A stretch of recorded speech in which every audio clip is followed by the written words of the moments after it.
Sorry. Hello to everyone. Hello. Yes, we are back with another, but we know that we are late. We are already 4 days late in this uploading this video. जैसा planning थी, जैसा सब कुछ था, वैसा नहीं चला. हम पीछे हैं, हम बहुत पीछे हैं. जिस हिसाब से हमने उठाया था कि yes we can do this, but हाँ हम पीछे हैं. But I promise you one thing, we do not have any backup plan. नहीं है हमारे पास, बहुत पीछे है. लेकिन हारे तो नहीं है ना, तो वो है. आज ही हमने फ़िज़िक्स की आधे घंटे की क्लास ली है, तो 7 घंटे की, 7 से 8 घंटे की.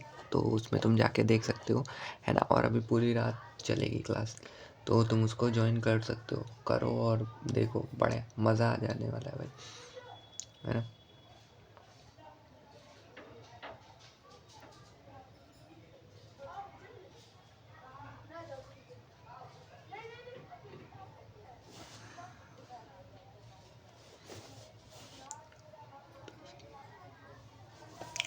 ठीक है. Yes, we know that we are late, but we are not back. We are not like हारे नहीं है. We are not failures. We should be start from there and we will succeed. ठीक है, स्टार्ट करते हैं. वही same pattern, बस add on क्या हुआ है. एड ऑन तुम्हें दिखा देता हूँ. वो है, वो देखो, वो देखो, एड ऑन वो है. ठीक है. कंप्लीट फिजिक्स हो चुकी है. कंप्लीट केमिस्ट्री तो नहीं बोलूँगा, लेकिन बहुत हद तक केमिस्ट्री भी कंप्लीट हो चुकी है. ठीक है, चलो फिर स्टार्ट करते हैं. देखो, सबसे पहले आता है तुम्हारा सॉल्यूशन. सॉल्यूशन से स्टार्ट करते हैं. सॉल्यूशन में पूरा तो चैप्टर नहीं है, बहुत करके चैप्टर का, जहाँ से बेसिक क्वेश्चन, मतलब क्वेश्चन पूछा ही पूछा जाता है. ठीक है. सॉल्यूशन में क्या होता है, सॉल्युबिलिटी की बात कर लेते हैं. सॉल्युबिलिटी हमेशा 2 फैक्टर्स के ऊपर डिपेंड करती है. एक तो या तो टेम्परेचर पर भी डिपेंड करती है, या तो वो प्रेशर के ऊपर डिपेंड करती है. और अगर हम बात करें कि ये किसके लिए हम बात कर रहे हैं, या हम सॉलिड या लिक्विड के लिए बात कर रहे हैं, हम यहाँ पे गैसेस के लिए नहीं बात कर रहे हैं. और इसका जैसे हम प्रेशर की बात करें ना, तो प्रेशर में कोई हमें सिग्निफिकेंट रिजल्टेंट हमें नहीं दिखता है. सिग्निफिकेंट रिजल्टेंट हमें नहीं दिख रहा होता है कि हमें प्रेशर से क्या मिल रहा है. एंडोथर्मिक रिएक्शन क्या होती है. एंडोथर्मिक रिएक्शन होती है, ये देखो, अगर यहाँ पे रिएक्शन एंडोथर्मिक है तो डेल्टा एच निगेटिव रहता है. डेल्टा एच हमेशा नेगेटिव रहता है. सॉल्युबिलिटी टेम्परेचर के साथ इंक्रीज करती है. देखो, सॉल्युबिलिटी का क्या फंडा है. सॉल्युबिलिटी ऑलवेज भी increases with increases in time. जैसे जैसे टाइम बढ़ाओगे, जैसे जैसे सॉल्युबिलिटी बढ़ाओगे, वैसे वैसे सॉल्युबिलिटी, जैसे जैसे टेम्परेचर बढ़ाओगे, वैसे वैसे सॉल्युबिलिटी इंक्रीज करेगी. हाँ, मैं बता दूँ भाई कि इतने दिन का ये बूफे बैकअप, ये इतने दिन का बैकलॉग क्यों हुआ. वो इसलिए था क्योंकि मेरी तबीयत बहुत ज़्यादा ख़राब हो गई थी. हाँ, बहुत ज़्यादा ख़राब, कम इन द सेंस बहुत ज़्यादा ख़राब. तुम्हें अभी भी मेरी आवाज़ से लग रहा होगा, यस बहुत ख़राब है. मतलब मेरे को सांस लेने में भी अभी भी बहुत दिक्कतें हैं, दिक्कत हो रही है. ठीक है, तो ये थोड़ा सा फंडा है, तो तुम देख लेना, बस इसे थोड़ा सा समझ लेना, है ना. तुम यूज़ योर माइक्रोफोन्स. हाँ, इतने में तुम्हारी पूरी फिजिक्स. लेकिन अगर ये वीडियो थोड़ी 2 घंटे 30 मिनट भी जाती है, तो अगर तुम उसको 2x पे देख लेते हो, आई promise you one thing, your whole physics will be and in this session, and chemistry rather than 6 chapter, and mathematics, all formulas of maths will be in this video. Yes, I promise you brother. बस देखते जाओ. ठीक है.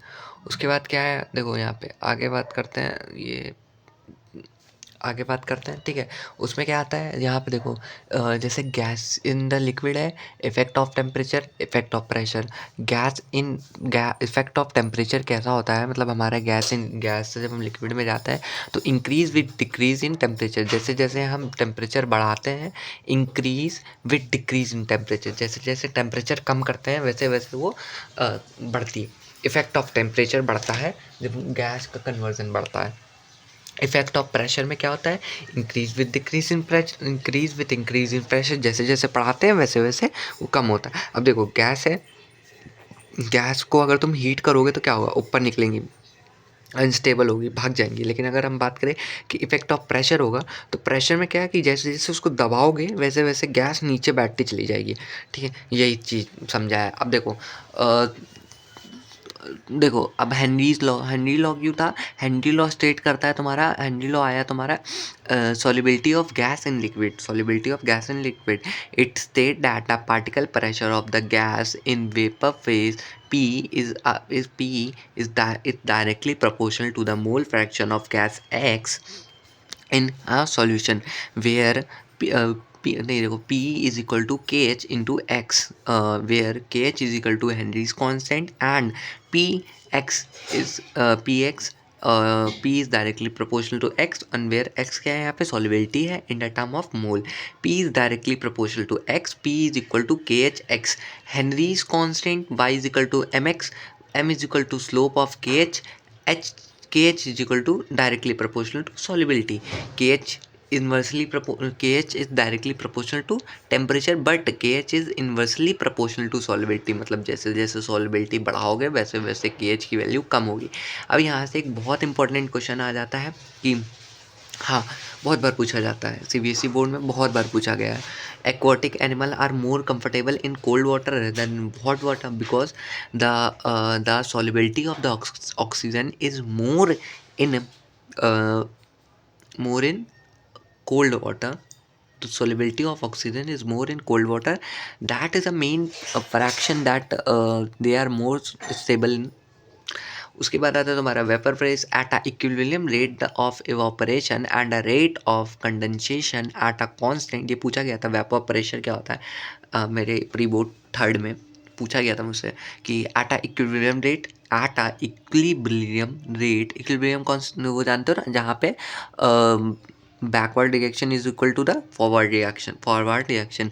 ठीक है, तो at equilibrium the rate of evaporation and a rate of condensation at constant temperature exerted by the vapors on its liquid surface at a equilibrium pressure. Note equilibrium pressure in the sense अब समझो at a equilibrium rate of evaporation and a rate of condensation, जहाँ पे equilibrium rate of evaporation होगा और equilibrium rate of condensation होगा at constant temperature. हाँ, temperature भी इसके लिए constant चाहिए.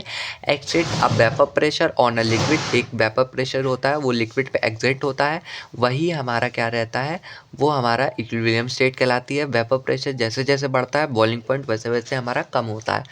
राउट्स लॉ क्या आता है, mixture of two volatile particle.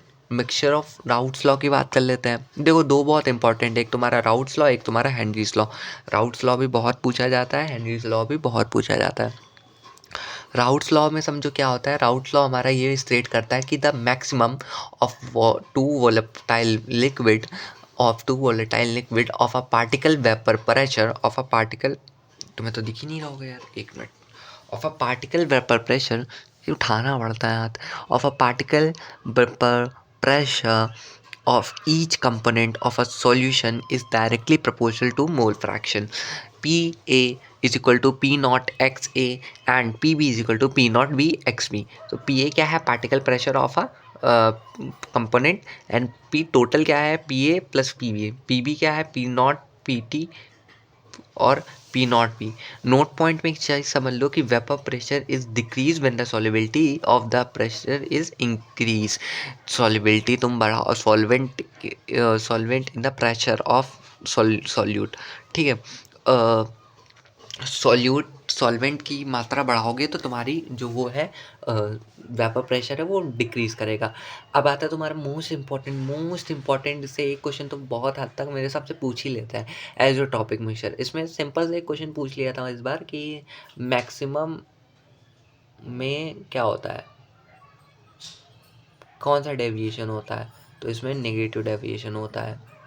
Minimum में पॉजिटिव डेविएशन होता है. Non ideal shows the positive deviation, that is you for minimum boiling point. And इसमें क्या होता है, वेपर प्रेशर बॉइलिंग पॉइंट के साथ इन्वर्स रिलेशन बनाता है, जैसे जैसे वेपर प्रेशर बढ़ाओगे वैसे वैसे वो डिक्रीज कर जाएगा. देन यहाँ पे देखो कांस्टेंट बॉइलिंग पॉइंट होता है, मैक्सिमम बॉइलिंग पॉइंट होती है इसमें H2O प्लस HCl. यहाँ पे देखो, यहाँ पे मिनिमम बॉइलिंग पॉइंट में क्या होता है, यहाँ पे बेस और वाटर प्लस बेस बनता है, यहाँ पे वाटर प्लस एसिड बनता है. ठीक है। नॉन आइडियल सॉल्यूशन में क्या होता है, नॉन आइडियल सॉल्यूशन क्या कराते हैं, यहाँ पे निगेटिव डेविएशन शो करते हैं, ये तुम्हारा मैक्सिमम में होता है। फिर उसके बाद नॉन आइडियल आइडियल जानते हो ना क्या होता है, ideal solution non ideal solution. अब देखो यहाँ पे आता है तुम्हारे कोलिगेटिव प्रॉपर्टीज। कोलिगेटिव प्रॉपर्टीज क्या होती है, properties which depends on the number of the particle और number of the solute particle but not on their nature. Nature पे नहीं, नंबर ऑफ द पार्टिकल के ऊपर जो डिपेंड करती हैं, ठीक है। प्रॉपर्टीज विच डिपेंड्स ऑन, हाँ ठीक है, ये हो गया। उसके बाद क्या है, उसके बाद है तुम्हारा अगला पॉइंट कि यहाँ पे ये कितने टाइप की होती हैं, ये हमेशा 4 टाइप की होती हैं। Relative loading pressure of the vapour pressure, ये क्या होता है, P naught minus P S upon P naught X. यहाँ पे सॉलिबिलिटी को denote is equal to X, that is denoted to solubility. Osmotic pressure क्या होता है, pi is equal to C R T. Osmotic pressure क्या होता है, pi is equal to C R T. Evolution of the boiling point, evolution of the boiling point क्या होता है, delta T B is equal to K B into M. Delta T B is equal to T B minus T B not. Depression in freezing point क्या होता है, delta T F is equal to K F into M. T is equal to T B not minus T F. ठीक है, ये हो गया तुम्हारा। अब आता है तुम्हारा जिस चैप्टर से स्टार्ट होती है तुम्हारी, नहीं ये रुक जाओ, ये करें पहले, चलो ठीक है ये कर लेते हैं, ये हम लोग हमेशा इसी से करते हैं। सबसे लास्ट में नेमिंग रिएक्शन करेंगे, और तो कुछ बचता नहीं है केमिस्ट्री में भी। हाँ ठीक है, आज पड़ जाएगा तुम्हारा कोऑर्डिनेशन कंपाउंड। ठीक है, haloalkanes and haloalkenes. Haloalkenes में देखो क्या होता है भाई मेरे, हेलो एलीन्स में होता है, देखो सबसे पहले हम हेलो एल्केन्स हेलो एलीन्स की स्टार्टिंग में क्या लेंगे, इंट्रोडक्शन लेंगे। उसके बाद हम मेथड ऑफ प्रिपरेशन लेंगे, फिर physical properties, chemical properties, and उसके बाद पॉलीहाइड्रोजन, देन तुम्हारा ये चैप्टर एंड। वाले चैप्टर मेरे हिसाब से 10 मिनट में ख़त्म हुआ था, 10 मिनट क्या 7 मिनट में लगे होंगे एक चैप्टर को ख़त्म करने में। इंट्रोडक्शन ले लेते हैं। इंट्रोडक्शन में क्या होता है, जैसे हेलो एल्केन्स में क्या करते हैं, ये आर एक्स होते हैं हमेशा। अब देखो हेलो, हेलो का मतलब क्या है, एक्स, ठीक है। जैसे फ्लोरीन, क्लोरीन, ब्रोमीन, आयोडीन। और एल्कीन्स का क्या मतलब है यहाँ पे, समझ गए ना, CH4H माइनस और X प्लस, तो यहाँ पे CH3X बना लेता है, that is your halo halo alkanes. ठीक है, हेलो एल्केन्स को हम और भी एक चीज़ से डिनोट करते हैं, that is your alkyl halides. And ये 4 पाई मतलब यहाँ पे sp3 ज़्यादातर होती है इनकी हाइब्रिडाइजेशन। और CH3H भी लिख सकते हैं, that is your RX। And ये RH भी बनाते हैं। ठीक है, उसके बाद आते हैं तुम्हारे हेलो अरीन्स। हेलो अरीन्स क्या होते हैं, हेलो अरीन्स, हेलो का मतलब यहाँ पे हेलोजन, सेम उसी की तरह है, जैसे क्लोरीन, ब्रोमीन, फ्लोरीन, आयोडीन, ये सारे। ठीक है, और यहाँ पे अरीन्स का मतलब ये है, यहाँ पे अरीन्स का मतलब एरोमेटिक रिंग है। यहाँ पे ज़्यादातर एरोमेटिक रिंग्स होती हैं, जैसे sp2, इसकी जो हाइब्रिडाइजेशन होती है वो हमेशा sp2 भी होती है, और इसको हम लोग अलग नाम से जानते हैं, that is your aryl halides. अब देखो यहाँ पे आता है classification of the halo alkanes. Classification of the halo alkanes में आ जाते हैं। Classification of the halo alkanes पे क्या है भाई,